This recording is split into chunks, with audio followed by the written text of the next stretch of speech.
Rabbim beni ve soyumdan gelecek olanları namazı devamlı kılanlardan eyle. Rabbimiz duamı kabul et. Yine bir Ağustos ayındayız.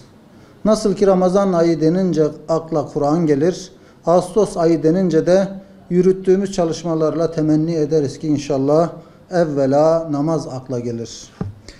Dünya virüsle boğuşurken, siyasi ve askeri çekişmelerle diken üstündeyken, 7-10 yaş arası çocuklarla yıllardır namaz programları düzenlemenin ve hayat namazla güzeldir diye tutturmanın anlamı nedir diye sorulursa, cevaben en yakın akrabalarını uyar ayetiyle, akrabalarını hakka davet edip kim beni destekleyecek dediğinde ayağa kalkan 10 yaşındaki Hazreti Ali'yi hatırlatıyor ve diyoruz ki inşallah bugün namaz için kıyama kalkan bu çocuklar yarın aziz İslam davasını omuzlayacak, sırtlayacaklardır. Hem imandan ve imanın tezahürü olan namazdan daha büyük ne olabilir ki?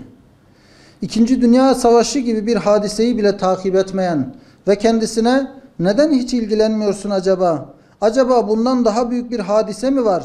Veya onunla meşgul olmanın zararı mı var dendiğinde Üstad Bediüzzaman'ın verdiği cevap gibi biz de diyoruz ki ömür sermayesi pek azdır. Lüzumlu işler pek çoktur. Önceliğimiz küçük dairelerdeki büyük vazifelerimizdir. Ayrıca hepimizin başına ebedi bir cenneti kazanmak veya kaybetmek davası açılmışken diğer meseleler önceliğimiz olamaz. İşte bizler bu büyük davayı kazanmanın derdindeyiz. O yüzden dünya yıkılsa bile biz yine imanı kurtarmanın gayretindeyiz. Hayat namazla güzeldir demeye devam edeceğiz inşallah.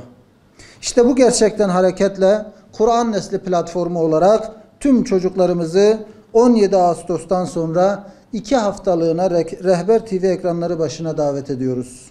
Yaşanan salgın nedeniyle bu yılki Hayat Namazla Güzeldir programımızı Rehber TV aracılığıyla evlerinize konuk olarak gerçekleştiriyoruz. 2 hafta boyunca her gün erkek çocuklarımız için sabah saat 10'da, kız çocuklarımız için ise saat 14'te başlayacak programımıza tüm çocuklarımızı bekliyoruz inşallah. Anne babaları da bu hassas konuda sorumluluk almaya ve destek sunmaya davet ediyor. Yüce Rabbimizin tüm kardeşlerimizi, bizi ve çocuklarımızı namazda devamlı olanlardan eylemesi duasıyla tüm halkımızı saygı ve hürmetle selamlıyoruz.